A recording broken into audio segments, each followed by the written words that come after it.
Somewhere out there in that vast universe, there must surely be countless other planets teeming with life.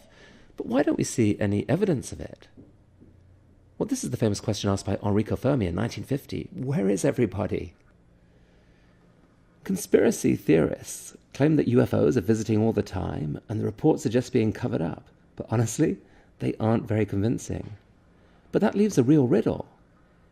In the past year, the Kepler Space Observatory has found hundreds of planets just around nearby stars.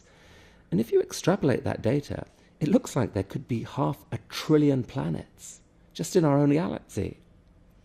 If only 1 in 10,000 has conditions that might support a form of life, that's still 50 million possible life-harboring planets right here in the Milky Way. So here's the riddle. Our Earth didn't form until about 9 billion years after the Big Bang. Countless other planets in our galaxy should have formed earlier and given life a chance to get underway billions, or certainly many millions of years earlier than happened on Earth. If just a few of them had spawned intelligent life and started creating technologies, those technologies would have had millions of years to grow in complexity and power. On Earth, we've seen how dramatically technology can accelerate in just 100 years. In millions of years, an intelligent alien civilization could easily have spread out across the galaxy, perhaps creating giant energy harvesting artifacts, or fleets of colonizing spaceships, or glorious works of art that fill the night sky. At the very least, you'd think they'd be revealing their presence, deliberately or otherwise, through electromagnetic signals of one kind or another. And yet we see no convincing evidence of any of it. Why? Well, there are numerous possible answers, some of them quite dark. Maybe a single superintelligent civilization has indeed taken over the galaxy and has imposed strict radio silence because it's paranoid of any potential competitors. It's just sitting there ready to obliterate anything that becomes a threat. Or maybe they're not that intelligent. Or perhaps the evolution of an intelligence capable of creating sophisticated technology is far rarer than we've assumed. After all, it's only happened once on Earth in 4 billion years. Maybe even that was incredibly lucky. Maybe we are the first such civilization in our galaxy. Or perhaps civilization carries with it the seeds of its own destruction through the inability to control the technologies it creates. But there are numerous more hopeful answers. I mean, for a start, we're not looking that hard, and we're spending a pitiful amount of money on it. Only a tiny fraction of the stars in our galaxy have really been looked at closely for signs of interesting signals. And perhaps we're not looking the right way.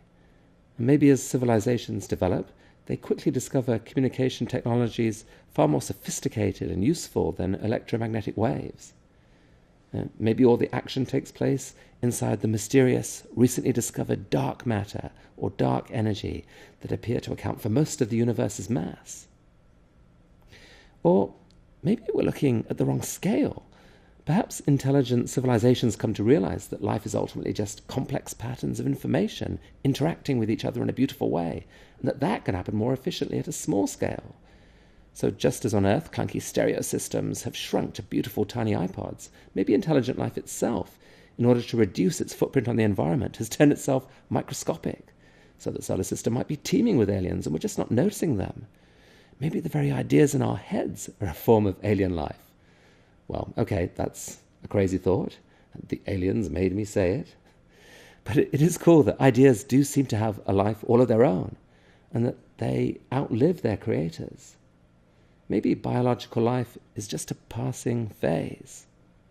Well, within the next 15 years, we could start seeing real spectroscopic information from promising nearby planets that will reveal just how life-friendly they might be. And meanwhile, SETI, the search for extraterrestrial intelligence, is now releasing its data to the public so that millions of citizen scientists, maybe including you, can bring the power of the crowd to join the search. And here on Earth, amazing experiments are being done to try to create life from scratch, life that might be very different from the DNA forms we know. All of this will help us understand whether the universe is teeming with life, or whether indeed It's just us. Either answer, in its own way, is awe-inspiring. Because even if we are alone, the fact that we think and dream and ask these questions might yet turn out to be one of the most important facts about the universe. And I have one more piece of good news for you. The quest for knowledge and understanding never gets dull. It doesn't. It's actually the opposite. The more you know, the more amazing the world seems. And it's the crazy possibilities, the unanswered questions that pull us forward. So, stay curious.